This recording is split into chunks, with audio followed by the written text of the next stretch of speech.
আমি একজন রাজনৈতিক কর্মী হিসাবে আমার লজ্জা হয় যে কোনো রাজনীতিবিদ, কোনো নেতা নেত্রী পালিয়ে গিয়েছেন এই শব্দটা ব্যবহার করতে আমার লজ্জা হয়। ওই ঘটনার পরপরই আমি বলেছিলাম যে আত্মহত্যা ভয়ঙ্কর পাপ, মহাপাপ, গুনায় কবিরা।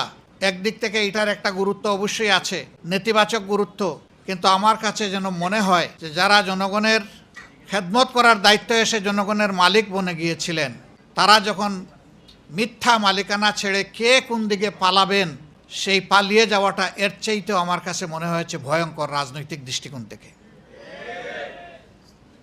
কেন তারা পালালেন? পালাতে হলো কেন?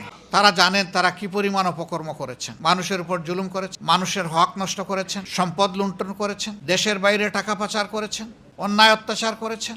তাদের হাতে অত্যাচারিত হয়নি এমন একজন মানুষও বাংলাদেশে খুঁজে পাওয়া যাবে না।